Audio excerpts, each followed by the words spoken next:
ആരോഗ്യത്തോടെ ഇരിക്കാം. മികച്ച പരിചരണം ഞങ്ങളുടെ ഉറപ്പ്. Shoranur medical trust, Shoranur. പാലക്കാട് നെന്മാറ പോത്തുണ്ടി ഇരട്ടക്കൊലപാതക കേസിൽ അന്വേഷണ സംഘം ഇന്ന് ആലത്തൂർ കോടതിയിൽ കുറ്റപത്രം സമർപ്പിച്ചു.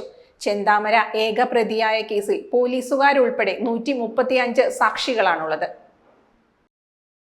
30-ലധികം രേഖകളും ഫോറൻസിക് പരിശോധനാ ഫലങ്ങൾ ഉൾപ്പെടെയുള്ള ശാസ്ത്രീയ തെളിവുകളും കുറ്റപത്രത്തിൽ സമർപ്പിച്ചിട്ടുണ്ട്.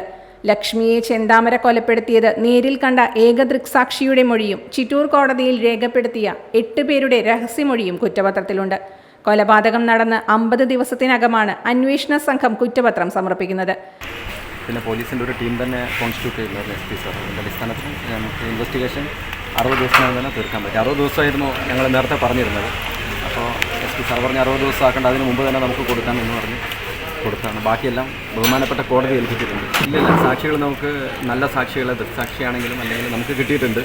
ജനുവരി 27-നാണ് പോത്തുണ്ടി ബോയൻ കോളനിയിൽ സുധാകരനെയും അമ്മ ലക്ഷ്മിയെയും ചെന്താമര വെട്ടിക്കൊലപ്പെടുത്തിയത്.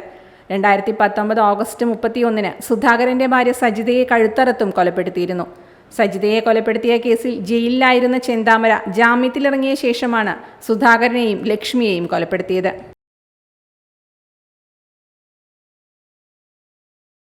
Time kids pre school, Mannannur road, Vaniyamkulam.